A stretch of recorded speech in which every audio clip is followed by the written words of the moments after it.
안녕하세요. 제가 원래는 집안이 꽤 사는 형편에서 태어난 사람이었답니다. 그 시절의 기준으로 본다면 제법 부잣집이라고 할 수도 있었겠네요. 게다가 제가 막내였습니다. 막내딸이었고 제 위로 형제가 넷이 더 있어서 오남매였고요. 큰오빠가 장남이었어요. 맞이였고요. 그리고 그 큰오빠가 집안을 말아먹었습니다. 사기꾼들의 가문이설에 잘못 넘어간 큰오빠, 그리고 그런 장남을 의심하지 못했던 제 부모님 때문에 저희 집은 무너지고 말았습니다. 충격에 빠지신 아버지는 쓰러지신 뒤 몸에 마비가 왔고 말씀도 똑바로 못하게 되셨습니다. 내가 어떻게든 이 한 몸 바쳐서 최대한 수습해볼 테니까 다들 너무 걱정하지 마. 동생들 앞에서 마지막까지 큰 소리를 쳐대는 걸 잊지 않았던 큰오빠는 수습의 의미를 달리 알고 있었던 것인지 어느 날 잠적을 해버렸습니다. 거의 증발을 한 것이나 다름없었어요. 자기 집 몇 가지를 챙겨들고서 그대로 사라져버렸고 두 번 다시는 돌아오지 않았습니다. 큰오빠가 무슨 봉변을 당한 것일까봐 걱정하셨던 어머니는 큰오빠가 배를 타고 밀항할 계획을 미리 세워놨었다는 이웃 아저씨의 귀띔을 듣고 나신 뒤 망연자실 하셨습니다. 영영 책임을 회피하고 도망쳐버린 큰오빠였죠. 참나, 세상 천지에 그럴 연병한 놈의 수습도 있나요? 언니들은 폐가망신 사태에 끝물로 쫓기듯 시집들을 가버렸습니다. 작은 오빠가 부모님을 모셨고요. 아니, 정확하게는 새언니가 모셨다고 봐야겠죠. 시집을 온 새언니의 얼굴이 전혀 기뻐 보이지가 않았답니다. 그리고 저는 새언니의 결혼 생활을 보면서 안타깝다느니 힘들겠다느니 이런 생각이나 했었죠. 감당하기 힘든 시댁을 두고 친정에도 의지할 수 없는 상황인 건 너무 괴로운 결혼 생활이 아닐까 싶은 생각도 했었고요. 하지만 그건 다가올 저의 처지를 몰랐기 때문에 가능했던 일이었습니다. 사람은 한치 앞을 내다볼 수 없는 주제에 왜 그렇게 쉽게 오만하고 방심하는 걸까요? 제 나이 24살에 시집을 가게 됐어요. 개인적으로 저는 25살까지는 결혼을 안 하고 싶다는 소박한 바람이 있었어요. 특별한 이유가 있는 건 아니었고 당시에 저는 젊고 어린 아가씨 시절을 자유로이 보내고 싶다는 마음이 있었거든요. 그래서 20대의 절반인 25살까지는 결혼 같은 것과는 동떨어져서 지내고 싶었답니다. 공장에 다니며 커다란 꿈도 커다란 희망도 품을 수 없는 지루한 일상을 보내고 있었으나 그럼에도 소박한 바람 정도는 있었던 거예요. 하지만 그것 하나 제 마음대로 이뤄낼 수 없었죠. 24살의 가을, 저는 등이 떠밀린 채로 결혼을 하게 되었어요. 제 등을 떠민 손길은 어머니의 것이었고요. 나 죽기 전에 막내 네가 시집 가는 거 봐야겠다. 어머니 어디 많이 편찮으세요? 돌아가실 날도 아주 먼 것 같은데 왜 그런 핑계로 저를 급하게 시집 보내려고 하시는 거예요? 저는 별로 그러고 싶은 마음 없어요. 내키지 않는다고요. 그래? 그렇다면 말 바꾸마. 내가 아니라 네 아버지가 숨 넘어가기 전에 네가 시집 가는 걸 봐야겠다. 너도 알지? 네 아버지 언제 숨 넘어갈지 모르는 양반이야. 정신이라도 그나마 또렷하고 사리 분별 가능할 때 막내딸 시집 가는 걸 네 아버지가 봐야 할 거 아니겠니? 네? 아버지가 언제 그렇게 상태가 안 좋아지셨어요? 저는 당황스러웠지만 결혼 결정이 물러지는 일은 없었답니다. 제 친정 집안이 그래도 한때는 꽤 살았다고 했죠. 그때 맺어주었던 인맥이 좀 있었던 것 같아요. 어머니가 그 인맥을 통해서 굽신굽신 허리를 숙이고 손바닥을 비벼가면서 비굴하게까지 구시며 그렇게 저의 결혼 자리를 알아봐 주신 것이었습니다. 등을 떠밀리고 등짝을 후려맞으며 저는 그렇게 시집을 가게 됐는데 상대는 7살 연상의 남자였어요.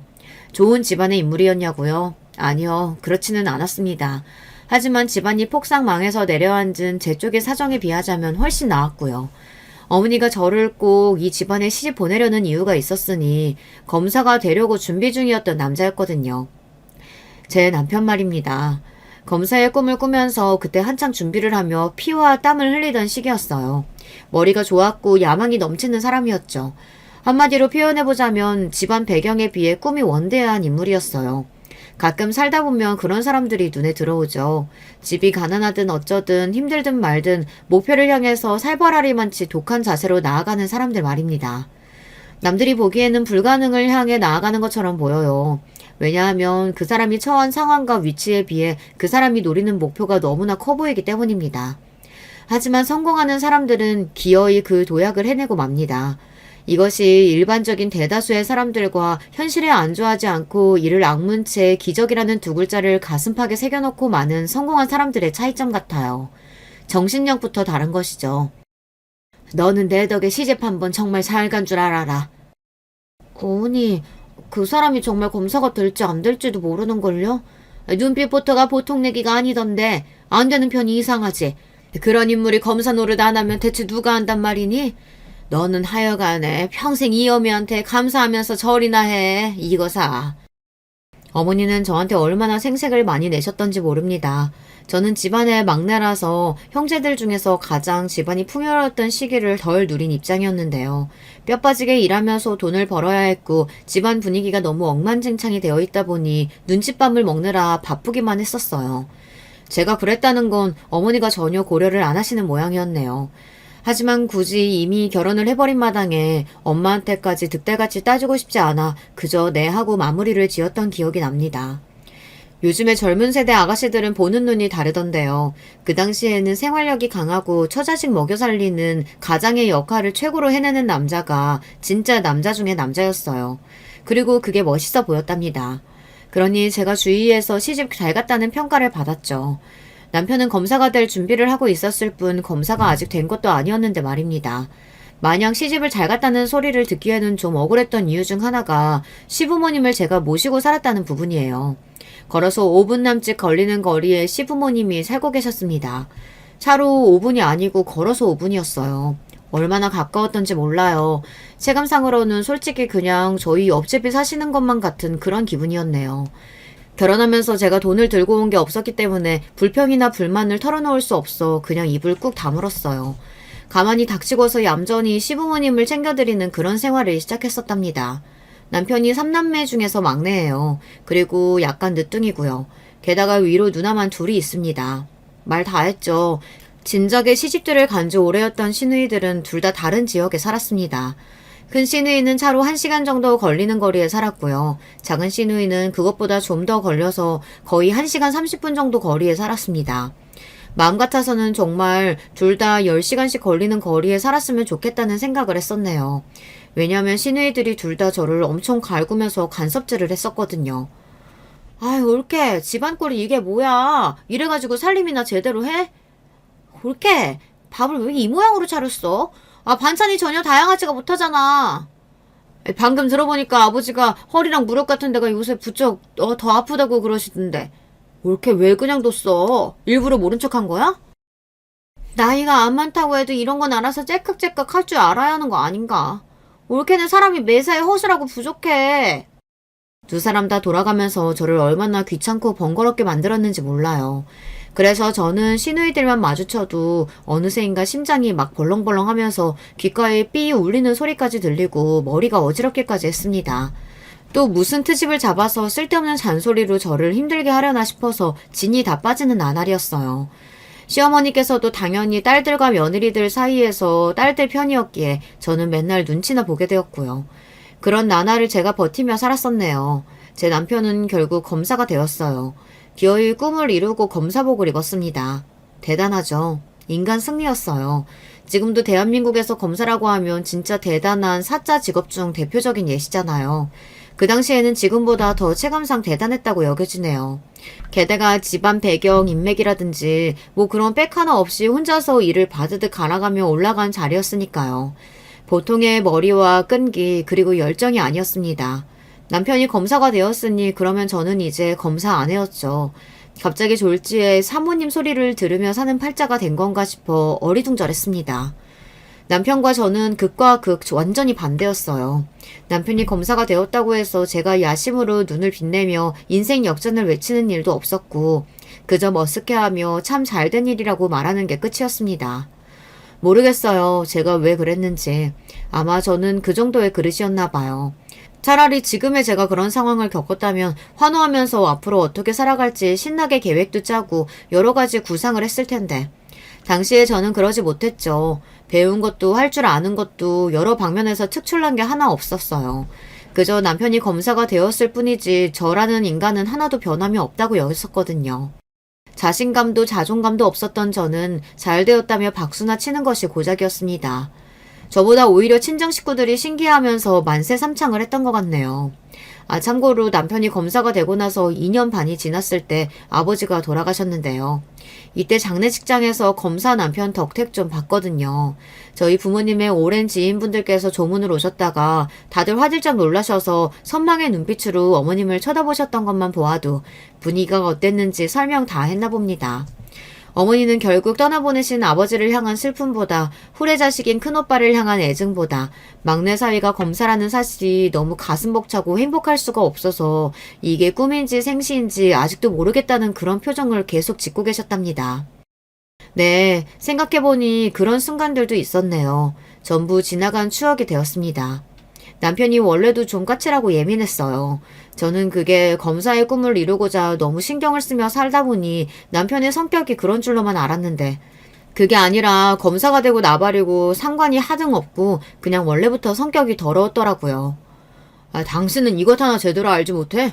그럼 당신은 도대체 정확히 아는 게 뭐가 있어? 머릿속에 든 건 하나도 없어가지고 애들은 어떻게 키울래? 자식 교육이나 제대로 할 수 있겠어?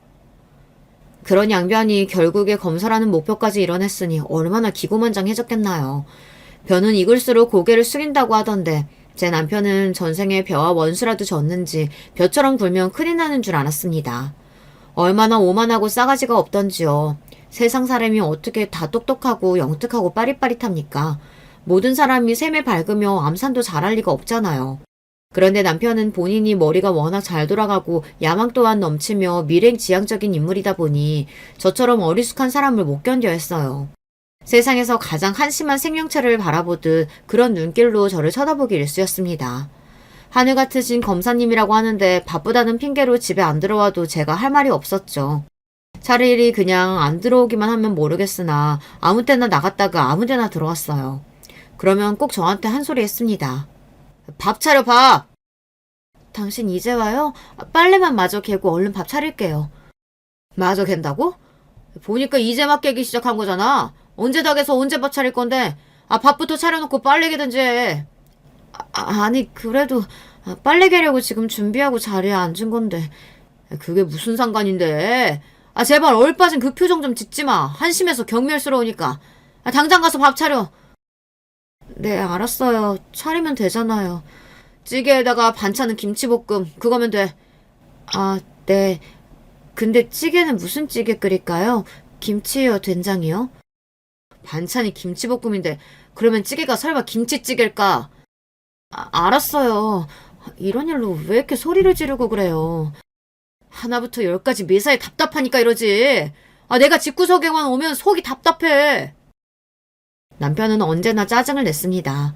그때는 제가 정말 답답하고 멍청하고 눈치도 없는 천하의 미련쟁이라서 남편을 짜증나게 만드는 것이라고 생각해서 너무 속상했어요. 남몰래 코를 훌쩍이며 밥을 차리기 일쑤였죠. 시간이 지나고 나서 그때를 가만히 돌이켜보면 제가 답답한 게 아니라 남편이 비정상적일 정도로 예민하고 걸핏하면 신경질을 내고 하나부터 열까지 본인의 말만 맞다고 생각하며 우겨대는 사람이었습니다. 하지만 당시에는 제가 그런 걸 따져볼 여력이 있나요? 저는 집안이 패가망신해서 얼떨결에 어머니가 인맥을 통하고 또 통해서 머리 좋은 남자한테 맨몸으로 시집을 온 입장이었어요. 그리고 남편은 검사라는 것 하나로도 정리가 끝나는 능력이 좋은 인물이었던걸요. 저는 그 앞에서 무조건 깨갱 납작 엎드리게 되었습니다. 뉴스에서 어려운 경제용어라든지 정치 싸움 이야기가 나오면 남편은 심각한 표정이 되고 저는 혹여나 저런 말도 못 알아듣는 일점 무식이라는 핀잔이 늘어날까봐 황급히 분위기를 살피다가 부엌 정리라도 하려고 자리를 옮기기 일쑤였답니다. 남편이 어디 하루 이틀 저에게 무식하다고 욕을 했어야 말이죠.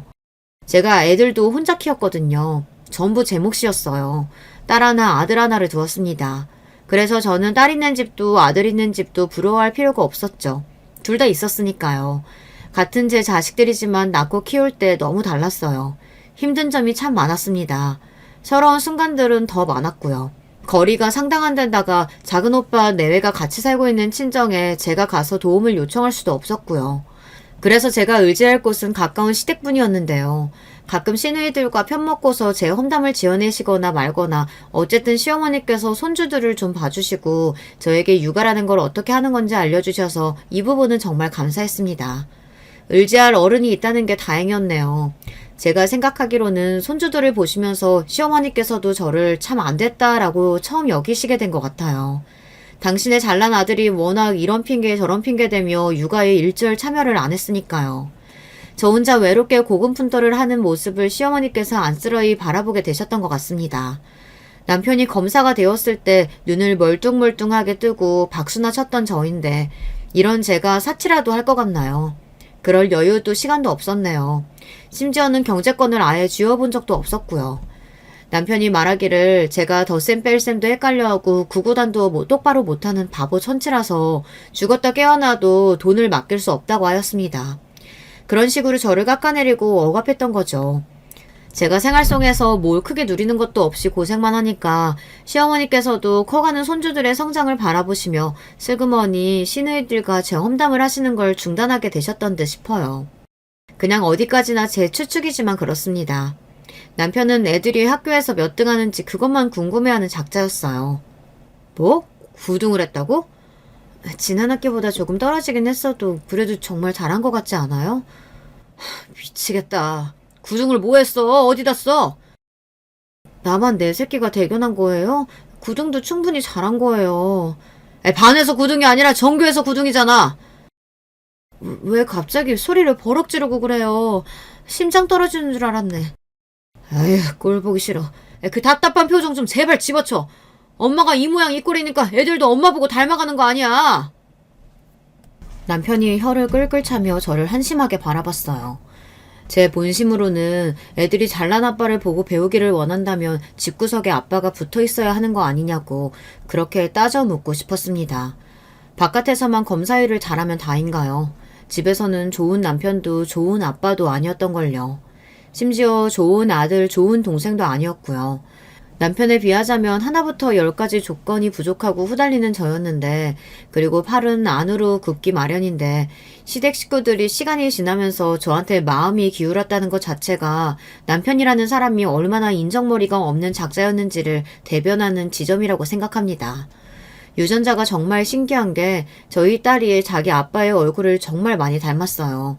남편하고 눈썹의 모양이 똑같고요. 눈매도 많이 비슷합니다. 어렸을 때는 몰랐는데 자라고 나니까 코 모양도 닮았더라고요. 그런데 성격이 저를 닮았어요. 외모를 제외한 모든 것이 저와 너무 비슷했습니다. 나쁜 말로 표현해보자면 그러니까 맹하고 어리버리했다는 거죠. 그나마 공부 환경이 받쳐주고 지원이 빵빵하게 들어갔으니 저희 딸이 그럭저럭 학창시절에 성적을 냈던 것이지 그렇지 않았다면 성적은 바닥에 가까웠을 거예요. 공부머리가 썩 그렇게 있지 않은 편이었으며 더욱 중요한 건 기본적으로 그런 쪽에 흥미나 관심이 없었다는 것이죠. 공부를 열심히 해서 성공을 하고 이 다음에 큰 사람이 되고 사회적으로 무슨 일을 할 거고 뭐 이런 미래 계획이 저희 딸에게는 옛날부터 뚜렷하게 없었어요. 대신에 글이나 그림을 끄적이는 걸 좋아했고 저를 도와서 집안 살림을 하는 걸 잘했으며 어렸을 때부터 고사리 손으로 자기 할아버지 할머니의 어깨를 주물러드리며 자잘한 심부름도 군소리 한번 안 하고 다녀오던 착한 심성의 소유자였어요. 게다가 손재주가 좋아서 중학교 때 뜨개질 동아리 활동을 하더니 그걸 계기로 혼자 이것저것 잘 만들었습니다. 누가 가르쳐주고 그 밑에서 배운 것도 아닌데 혼자 그냥 목도리도 만들고 장갑도 만들더라고요. 그러더니 천으로 가방도 만들었고 심지어 나중에 보니까 귀걸이나 목걸이, 팔찌 같은 것도 혼자 만들어서 착용하고 다녔습니다. 대관절 그런 건 어디서 알아서 만들고 다니는 거냐고 했더니 취미가 있고 관심이 많아서 재료상에 직접 발품을 팔고 돌아다니면서 재료를 사다 디자인해서 만든 거라고 하더라고요. 딸이 직접 만들어준 머리핀으로 머리카락을 한데 모아 깔끔하게 고정하여 묶어봤던 그날 제가 생각했었죠. 아휴, 우리 딸이 얼굴이라도 자기 아빠 안 닮았으면 정말 큰일 날 뻔했구나. 하다하다 세상 천지에 그 정도로 딸 자식이 자기 아빠의 기질을 안 닮을 수가 없었습니다. 제 남편 같은 인물에게서 나온 자식이라고는 믿겨지지 않았어요. 서울에 자리하고 있는 4년제 대학 영어 영문과에 딸은 간신히 들어가서 또 간신히 졸업하였습니다. 남편은 이를 두고 집안의 수치라고 여기며 분통을 터뜨렸고요. 그딴 것도 학력이냐고 하였습니다. 게다가 딸은 뚜렷한 장래희망 같은 것도 없었거든요. 욕심도 없었고요. 남편이 우라통을 터뜨리며 환장하다 못해 미치려고 하는 것도 어찌 보면 납작이 같습니다. 반면에 저희 아들 말인데요. 또 신기한 점이 저하고 생김새에서 닮은 점이 꽤 있습니다. 아들이 어렸을 때 저와 손을 잡고 길을 걸어가면 사람들이 애가 엄마를 많이 닮았네 라는 소리를 꼭 던졌습니다. 그런데 웃긴 게 뭔지 아시나요? 나머지는 저를 안 닮았다는 거예요. 아들이 학교에 들어가기 직전인 7살 무렵이었던가. 아무튼 그쯤 때부터 제 선에서 통제라는 게 안 되었어요. 고집불통이었고요. 무조건 자기 말이 맞다고 우겼어요. 맞든 틀리든 자꾸 자기 주장을 펼치고 그걸 밀고 나갔습니다. 성격은 다혈질이었어요. 울고불고 난리를 치며 깽판을 쳐놓는 일이 비일비재하였습니다. 그래놓고서 갑자기 5분도 안 지났을 때 차분하다 못해 냉정해진 모습으로 공부를 하고 책을 읽고 그런 모습을 보였습니다. 언제 지랄발광은 했느냐는 듯 고요한 모습 말이죠. 제가 낳은 제 자식이지만 정말이지 적응하기가 힘들었답니다. 아들이지만 식은땀을 맨날 흘렸고 제가 쩔쩔매기 일쑤였어요. 온갖 지랄 난리쇼를 펼쳤다가 어느 순간 조용해져서 소설책을 읽기 시작하던 제 아들의 모습을 바라보며 시어머니께서는 이런 말씀을 남기셨었죠. 누가 보면 애한테 정신병이라도 있는 줄 알겠다. 죄송해요, 어머님.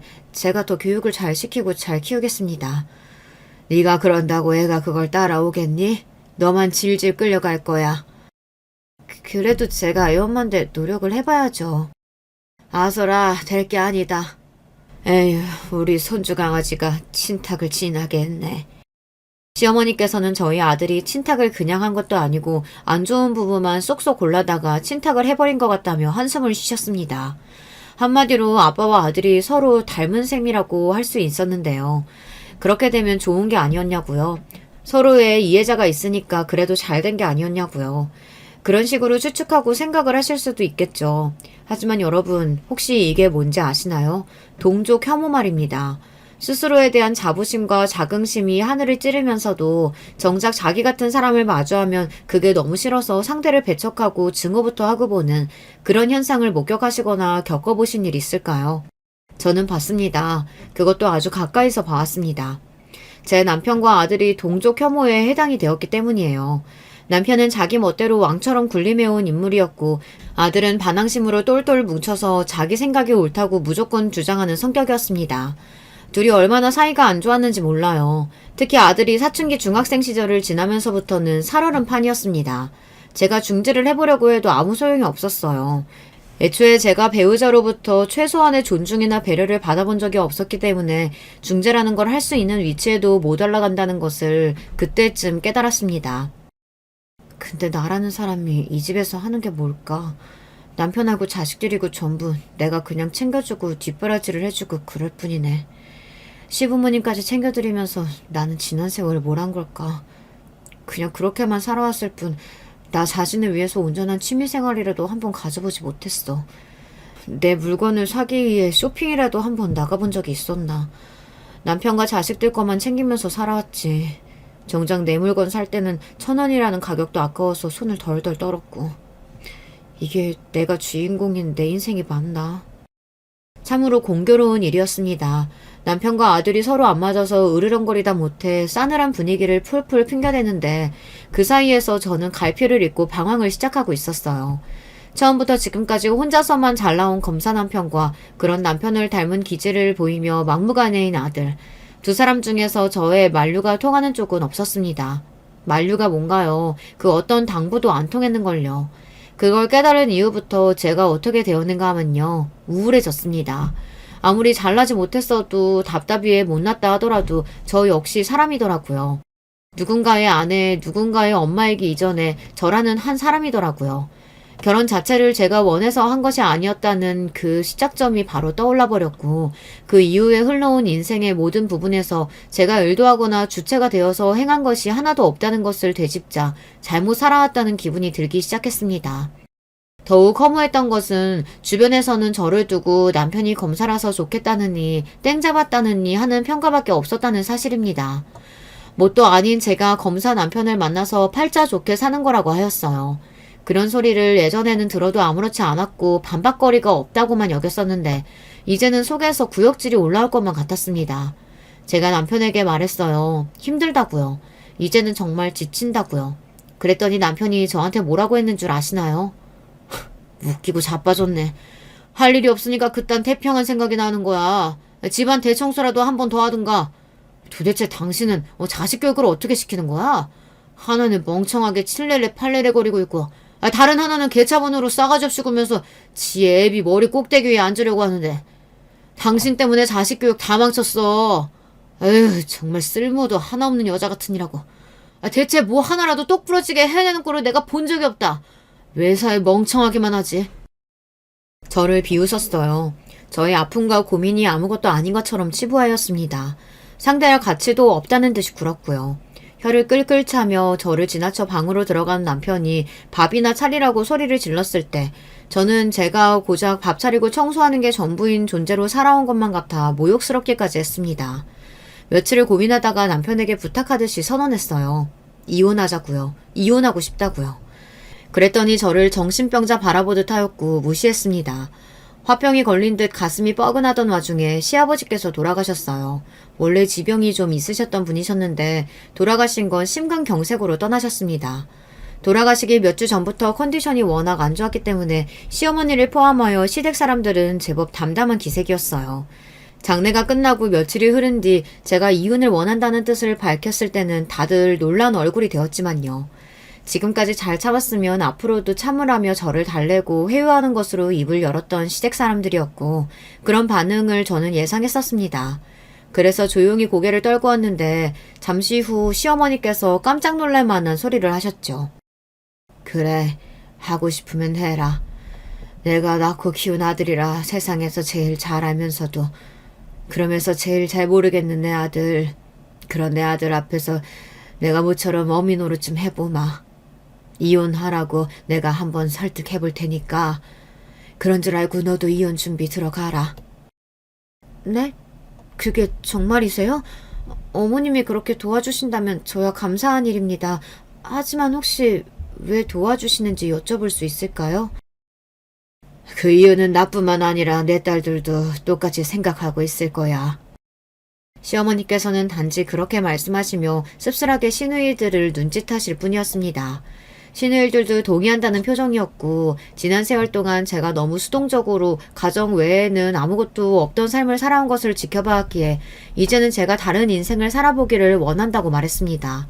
시어머니와 시누이들 때문에 정말 미치게 힘들었을 때도 있었는데 세월이 다 지나보니 그런 과거가 좋은 결과로 돌아오기도 한다는 생각이 들어 피식 웃음이 나더라고요.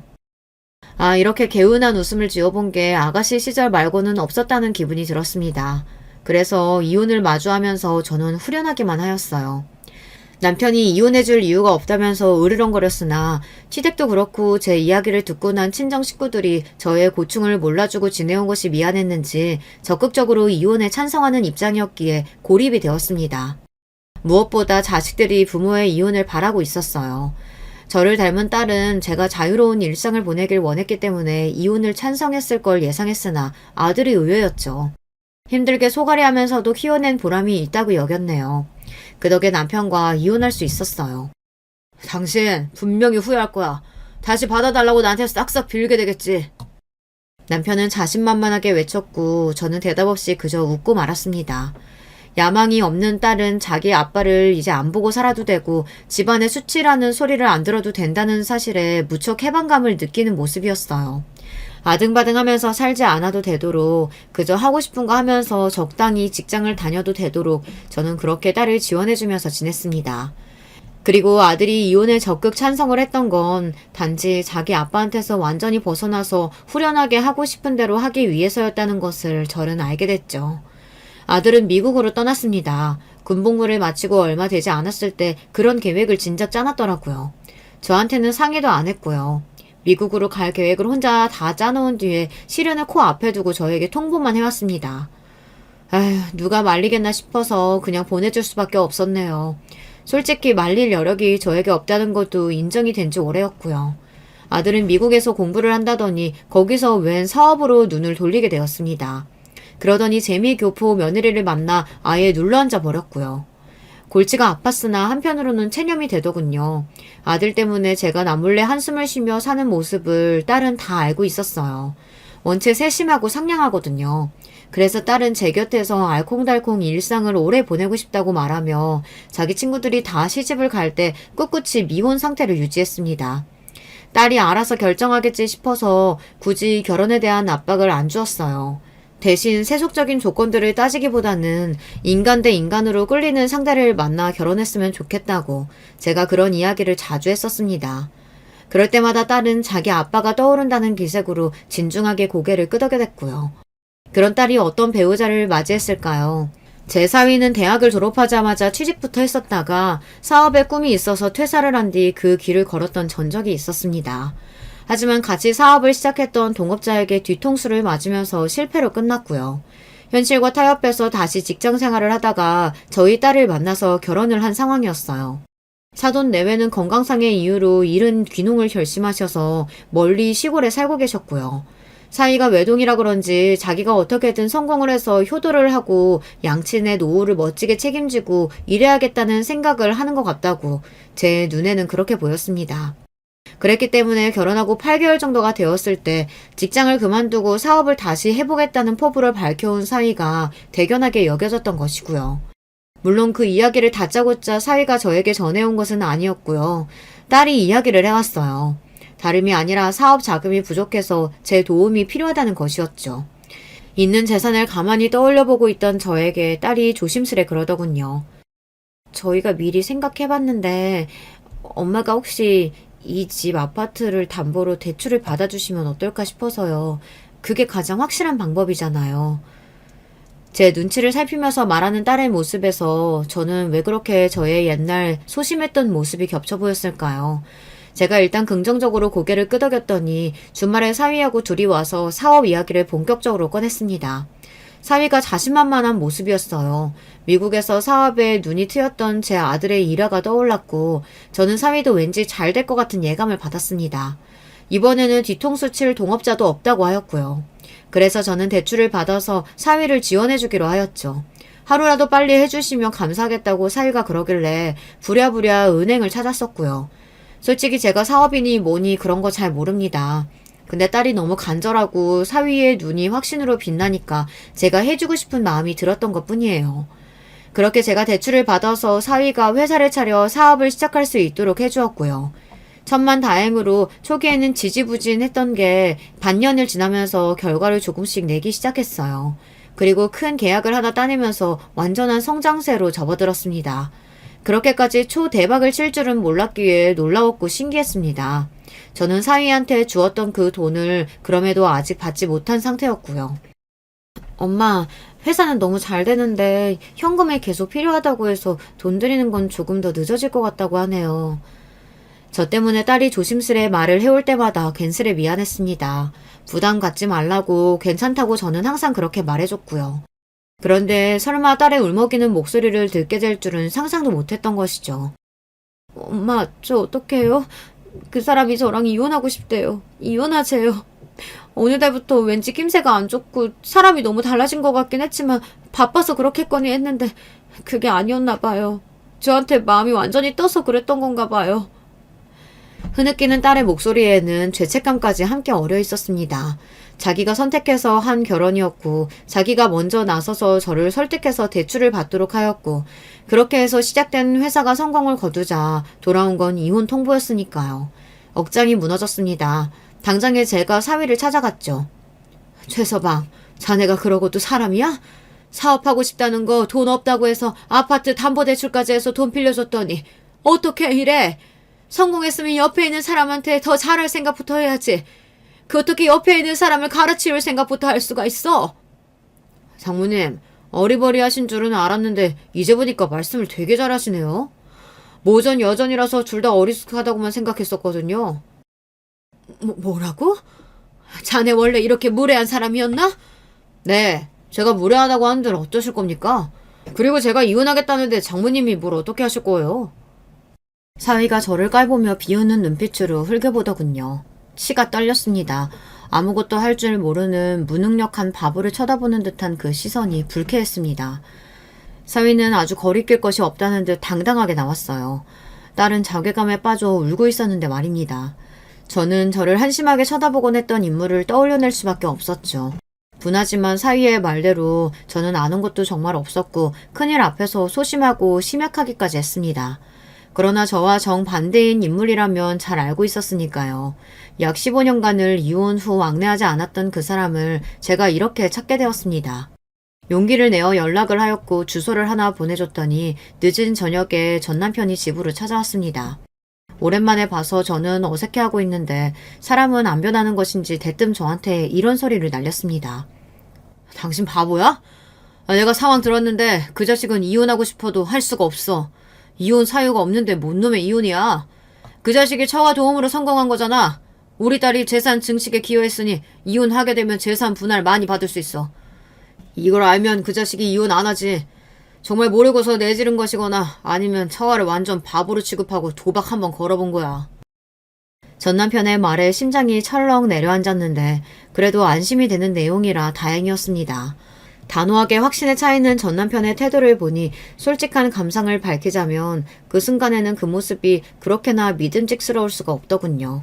제가 몸을 떨며 한숨을 쉬자 전 남편이 혀를 끌끌 차며 말을 이어갔습니다.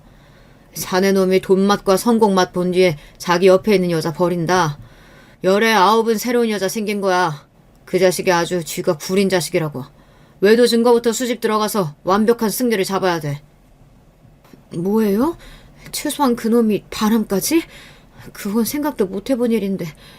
아니 세상에 어떻게 그런 추잡스러운 일이. 저는 참담해졌고 그런 저를 바라보는 전 남편은 사람이 왜 이렇게 순진하고 안일하냐며 툴툴거렸습니다. 딸 생각에 마음이 아프고 속상한 제가 열받아서 전 남편을 확 째려봤죠. 이혼하기 전에 결혼 생활까지 다 통틀어서 애들 아빠를 제가 힘껏 째려본 것은 그때가 처음이었어요. 그러자 전 남편이 머쓱해하며 먼저 꼬랑지를 말더군요. 그래서 저는 왠지 통쾌한 기분이 들었답니다. 사이놈의 미친 만행 때문에 눈앞이 깜깜해졌고 앞으로 어쩌면 좋을까 싶었던 게 어느새 꿈만 같아졌습니다. 전 남편 덕분에 현실의 상황이 완전히 뒤바뀌어 버렸기 때문이에요. 딸은 정신을 다잡고서 상심에 빠져 어쩔 줄 몰라 하는 척 연기를 하며 사위의 외도 증거를 수집하였습니다. 딸을 얼마나 만만하게 봤으면 외도 증거를 철저히 숨기지도 않았더라고요. 저희 모녀를 비웃어 왔겠죠. 호구 집안을 잘 물어서 회사 잘 차리고 성공해서 이제 새 여자로 갈아타면 그만이라고. 아주 이런 생각에 즐거워했을 거예요. 제가 대출을 받아서 내어줬던 돈이나 기껏 뒤탈이 없기를 바라며 선심 쓰듯 다시 내어주면 그걸로 이혼할 때 들어가는 비용은 끝이라고 여겼을 것이고요. 그러나 어림도 없는 이야기였습니다. 내가 잘못했어. 내가 미쳤었나 봐. 정신이 나가서 그랬던 거야. 지금은 반성하고 있어. 뉘우치고 있으니까 제발 딱 한 번만 용서해주면 안 될까? 얼마 후 사위는 제 딸 앞에서 무릎까지 꿇은 채 싹싹 빌었답니다. 온순하고 정이 많은 제 딸은 그런 순간에도 부드러운 미소를 짓고 있었다고 하더군요. 그러나 그 안에 든 결심은 아주 날카로운 것이었어요. 내가 왜? 당신은 나를 함부로 여기고 배신하고 버릴 작정을 그렇게나 쉽게 했는데 내가 왜 그걸 다 겪고도 당신을 용서하고 받아줘야 돼? 나를 바보로 하는 거야? 내가 아직도 그렇게 만만한가 봐? 아니야. 그런 거 절대로 아니야. 나는 당신 만만하게 생각 안 해. 그러니까 내가 지금 이렇게 납작 엎드려서 비는 거잖아. 가진 거 잃은 거 다 잃고 패가망신 당하는 게 두려우니까 빌은 것뿐이잖아. 그러길래 누울 자리를 보고 나서 다리를 뻗든가 했었어야지. 우리 아빠가 검사 출신인 거 알고 있었음에도 마음껏 까불고 날뛴 그 용기가 정말로 가상하다. 제가 이혼을 결심하고 결국 해내었던 것처럼 저를 닮은 딸에게도 그런 단호한 구석이 있었던 건가 봐요. 사위가 눈물까지 보이며 빌었다고 하는데 딸은 꿈쩍하지 않았습니다. 외도의 증거를 비롯해서 딸이 사위를 무너뜨릴 카드를 너무 많이 쥐고 있었죠. 딸은 행복하지 않은 결혼 생활을 끝내고 싶다고 하였고 그래서 이혼으로 갈 수 있도록 전 남편이 많은 도움을 주었습니다. 사이놈한테서 재산을 엄청나게 많은 비율로 가져올 수 있었고요. 알고 보니까 사업자 계약을 맺은 쪽과 상간녀가 관련이 있었더라고요. 불륜이 들통나서 소문이 퍼지고 상황이 어려워진 상간녀 쪽에서 손해를 보더라도 막무가내로 계약을 깨버렸고 사위놈은 무너질 수밖에 없었습니다. 이혼당하는 과정에서 많이 잃은 것도 모자라 이혼 후 사업장마저 순차적으로 무너지고 있었으니 정신력이 남아나지 않았나 보더라고요. 결국 회사를 접더라고요. 양친이 있는 시골로 도망치듯 내려가 버렸다는 후문을 접할 수 있었어요.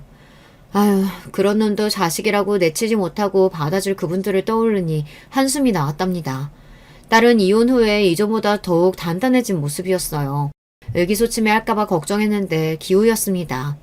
이제라도 손재주를 살려서 수제품을 만들고 디자인하는 일을 새롭게 시작해보고 싶다고 하였어요. 그리고 적성을 따라서 새로이 일을 하게 된 딸의 얼굴은 그 어느 때보다도 밝게 빛났답니다. 그런 딸의 모습을 흐뭇하게 바라보는 건 저뿐만이 아니었어요. 전 남편 또한 딸의 길을 응원하더라고요. 남들 눈에 번듯해 보이고 그럴싸한 직장이 아니면 어때? 자기가 하고 싶은 거, 좋아하는 거 하면서 사는 것도 나쁘지 않지. 혹시 어디 아파요? 죽을 병 걸렸어요? 당신 입에서 나올 소리가 아닌데. 이 사람아, 나도 이제 많이 바뀌었어. 내 고집대로만 나 잘난 맛에만 사는 거 능사가 아니란 것쯤은 알아. 밖에서만 잘한다고 해도 소용이 있는 게 아니고 내 가족에게도 잘해야 한다는 사실 깨닫는 중이기도 하고.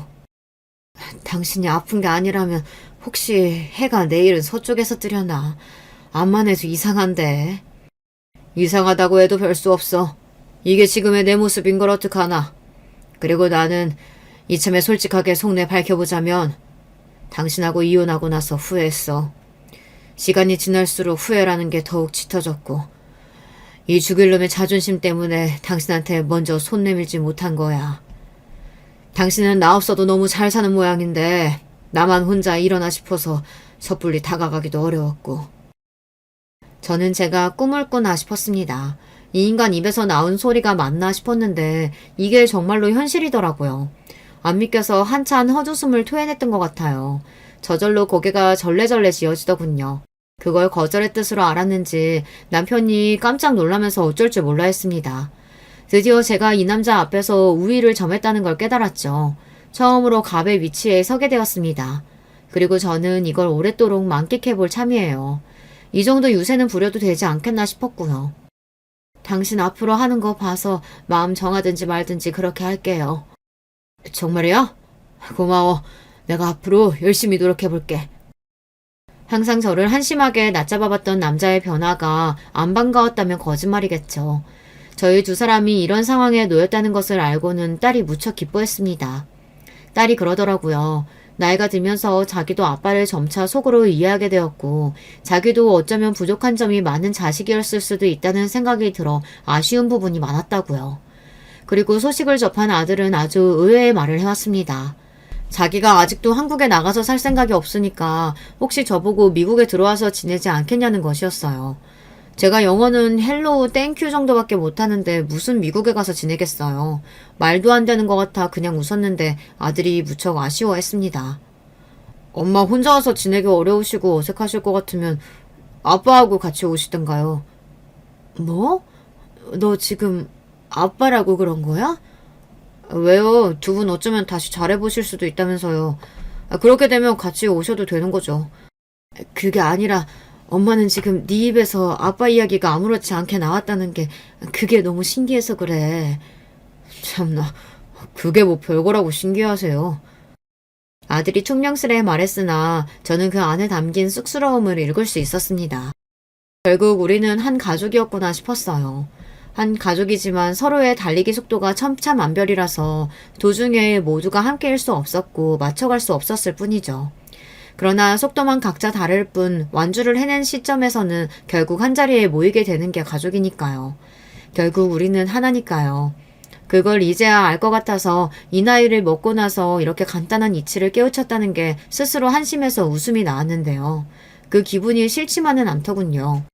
그 후로 저는 잘난 척하고 싶은 걸 꾹 참으면서 저에게 맞춰주려고 노력하는 애들 아빠, 그리고 단단해진 마음으로 무장한 채 멋진 일상을 보내는 딸과 뒤늦게 철이 들어 틈틈이 애교도 부려오고 안부도 자주 물어오는 아들까지 제 가족을 진정으로 사랑하고 위하며 만족스럽게 살아가고 있답니다.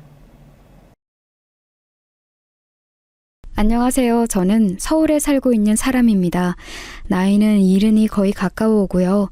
한참 전 상당히 힘든 일을 겪었기 때문에 털어내고 싶어서 사연을 보내보려고 합니다. 저는 갓 20이 넘었을 때 결혼을 했었습니다. 지금으로 치면 대학교 새내기 때 정도겠죠. 성인이 되자마자 결혼한 것이라 사실 세상 사정도 잘 몰랐답니다. 요즘 아가씨들은 아마 이해할 수 없을 거예요. 저는 당시에 남편 될 사람이 어떤 이인지도 모른 채로 결혼했으니까요. 그저 건너 마을 사는 노총각이라는 것만 알았지 얼굴도 제대로 본 적이 없었습니다. 도시도 아니고 촌에 살았기 때문에 어른들이 중매 서주는 것만 믿고 결혼할 수밖에 없었어요. 저희 부모님이 경제력이 좋지 않은 편이어서 먹고 살기가 빠듯했기 때문에 저는 당시 노총각한테 거의 팔려가듯이 시집을 가야 했습니다.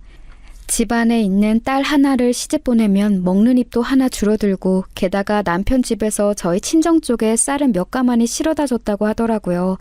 뭐 그렇다고 정말 인신매매하듯이 팔려간 것은 아니고 그냥 딸을 시집 보내줬다는 감사의 표시로 살해를 한 것 정도이긴 했습니다. 그래도 지금 개념에서 보자면 당황스러운 것은 마찬가지일 거예요. 친정의 건너 마을에 살던 시댁은 그래도 저희 친정보다는 훨씬 사정이 나았습니다. 굉장히 가난한 마을이던 그 근방촌에서는 나름 돈 좀 있다고 이름이 난 집이었으니까요. 그런데 제 남편 될 사람은 그 집안에서 좀 골칫덩이였지요. 둘째 아들이었는데 착실했던 시아주버님과는 다르게 사람이 기질이 좀 거칠었어요.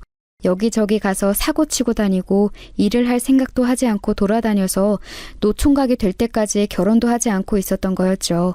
그런데 나이 30이 되던 해에 무슨 바람이 불었는지 시어머니의 결혼하라는 말에 하겠다고 대답을 했고 그 김에 급한 대로 가난한 저희 집에 정년기의 여자애가 있다는 소문을 듣고서는 신부로 데려온 거였어요.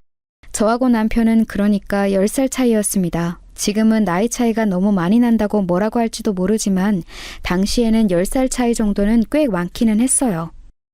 젊고 어린 신부들 가난한 집에서 데려다가 마을 노총각들한테 짝지어주는 일이 그렇게 드물지 않을 때라서 말이에요.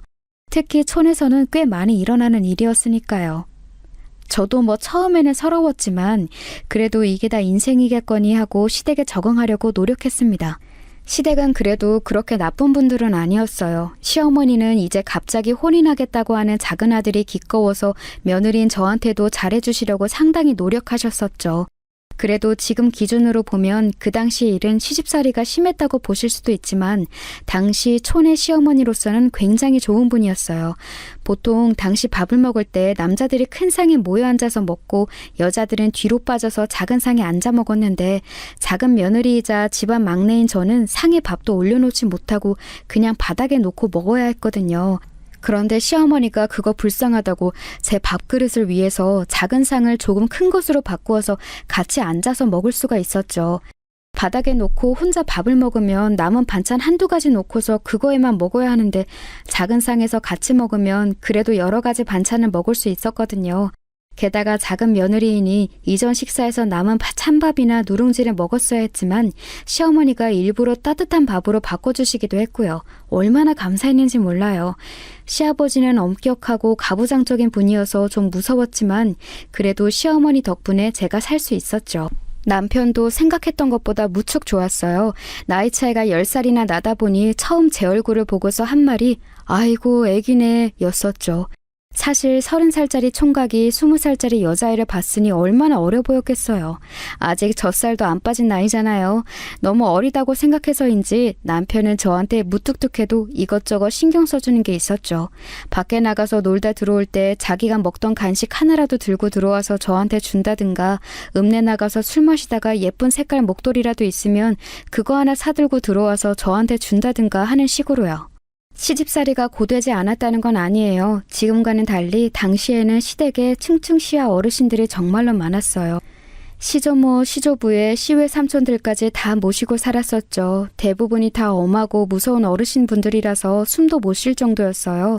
그래도 가장 무서워해하는 시어머니가 제 방패 역할을 해주셨고 남편도 저를 도와주면서 신경을 써주었으니 그 어린 나이에도 어쨌거나 저쨌거나 살 수가 있었던 거였죠. 사실 촌에서 그 시절에 가난한 집에서 태어났던 것에 비하면 시집을 아주 잘 간 거였어요. 처음에야 팔려가는 기분이라 싱숭생숭했지만 나중에 같은 나이 같은 마을 친구들을 보니 제가 얼마나 팔자가 좋았는지를 알겠더라고요. 시댁도 엉망이라 평생 시골에 박혀서 고생한 친구들이 참 많거든요. 처음에는 남편이 신혼이라 그런지 결혼 생활에 참 충실했어요. 집에도 항상 빨리 들어왔고 집안 어른들한테 행패를 부리지도 않았죠.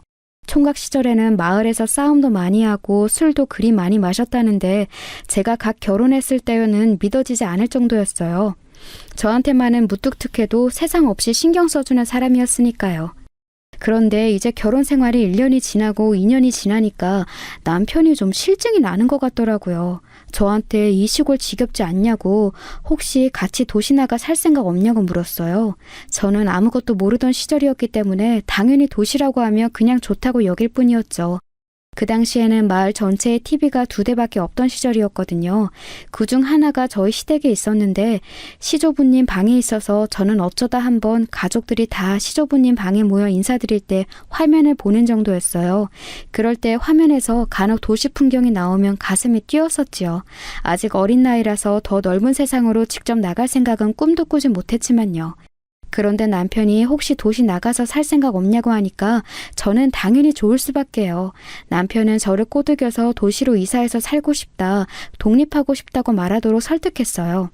남편이 먼저 시어머니와 시아버지에게 말했고 시어머니가 나중에 저한테 의향을 물으셨을 때 저도 나가고 싶다고 대답했죠. 사실 이 일로 시부모님도 근심이 많으셨다고 해요. 아직 남봉꾼에서 벗어난 지 얼마 되지도 않은 아들과 결혼한 지 몇 년 되지 않은 새 며느리를 밖으로 독립시키는 것이 맞냐는 거였죠. 사실 좀 무리한 일이기는 했어요. 남편은 도시에 나가서 대체 무슨 일을 해서 저를 벌어먹여 살릴지 아무런 생각이 없었거든요. 그저 도시로 나가서 밤 늦게까지 화려한 술집에서 술을 먹고 떠들면서 놀 생각에만 들떠 있었죠. 아마 거기에는 도시의 예쁜 여자들과 놀아날 생각도 많이 있었을 거예요. 하지만 시댁의 경제 사정이 괜찮다고는 해도 어디까지나 그 촌마을 수준에서였지 도시로 나가면 완전히 이야기가 달라지잖아요. 게다가 그 당시 시조부 건강이 안 좋으셔서 병원에 가셔야 했기 때문에 병원비도 많이 들고 있었죠. 집안 분위기가 심란한 와중에 막내 내외둘이 그런 소리를 하니 당연히 시부모님도 갑갑하실 수밖에요. 그런데 결국 남편이 이겼어요. 남편은 고집을 부려서 결국 도시로 이사 나가는 것을 허락받았고 시부모님은 밭을 조금 팔아서 저희 집 자금을 내주셨지요. 둘째이긴 해도 시어머니가 남편을 정말 많이 예뻐하셨으니 금쪽 같은 아들이 남의 집을 빌려서 사는 게 영 싫으셨던 모양이더라고요. 시아버지도 남자가 그래도 자기 집에서 살아야지 남의 집에 새들어서 사는 거 아니라고 주장하셨었고요. 덕분에 저희는 처음부터 고생하지 않고 도시에 작지만 저희 소유인 집을 하나 가지고서 올라갈 수 있게 되었죠. 그 당시 서울 외곽 부근이라 집값이 정말 싸긴 했는데 그래도 촌하고 비교할 수는 없었어요. 서울로 올라오고 나서 바로는 남편이 무척 행복한 것 같더라고요. 물론 얼른 직장을 잡아 너를 먹여 살리겠노라고 호언장담도 여러 번이었어요. 자기는 똑똑하기 때문에 어디든 이력서만 들이밀면 모셔갈 직장이 여기저기 널렸을 거라고 생각하고 있었죠. 무슨 자신감이었는지는 지금도 모르겠지만 당시 저는 남편이 정말 하늘 같은 지압이었기 때문에 당연히 그의 말대로 세상사가 모두 돌아갈 거라고 생각했어요.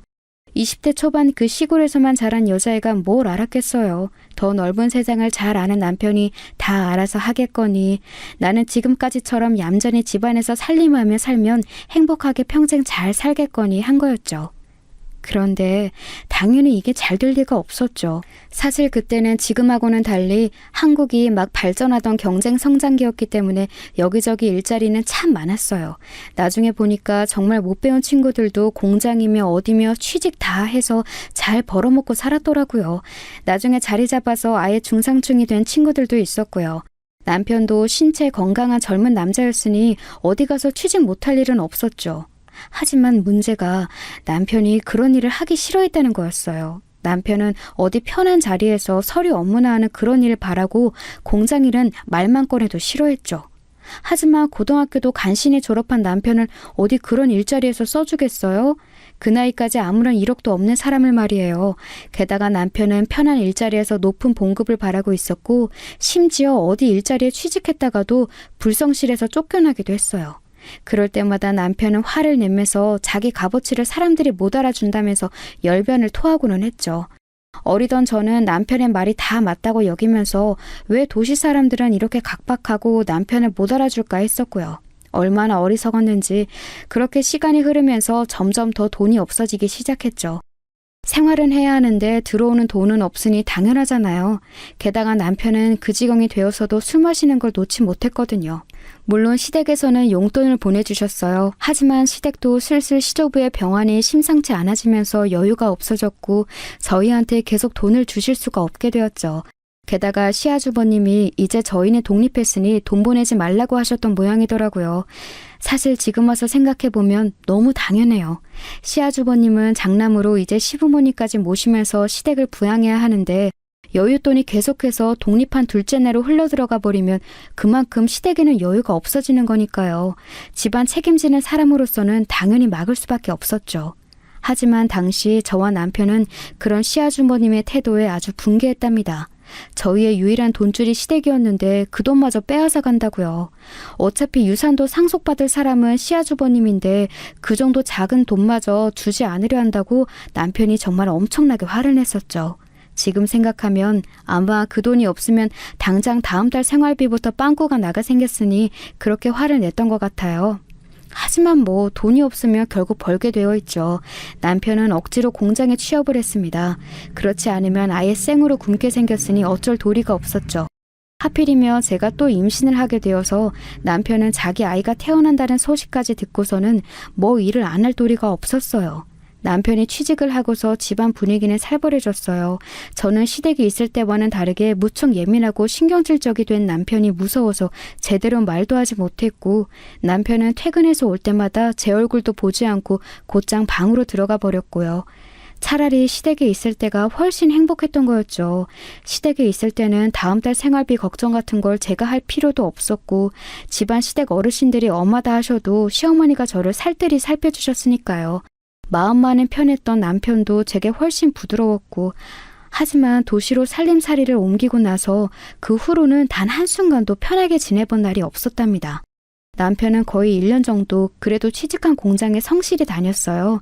그때는 공장에 적응하느라 그런 것인지 술도 줄이더군요. 덕분에 생활비 걱정은 덜었지만 그렇다고 해서 제가 살기가 좋은 건 아니었어요. 남편은 계속해서 집에 와서 제게 화를 내며 예민하게 굴고는 했죠. 제 존재 때문에 자기가 하고 싶은 것을 못하고 정말 너무 싫은 공장에서 죽어라 일을 해야 한다면서요. 저는 아기를 가졌는데도 아무런 말도 하지 못하고 그저 죽은 듯이 지내야 했어요. 그 와중에 뱃속 아기는 눈치 없이 계속 배를 차면서 뭐가 먹고 싶은지 입맛은 계속 좋아지기만 했고요. 얼마나 서럽던지요. 결국 아기를 낳고 나서 저는 그리 쉬지도 못했어요. 제가 아기 낳았을 무렵 시어머니께서 올라오셨는데 저희 집안 꼴을 보고서는 너무 놀라셨죠. 아들이 어련히 알아서 며느리를 잘 돌보고 있겠거니 하셨지만 도리어 정반대였으니까요.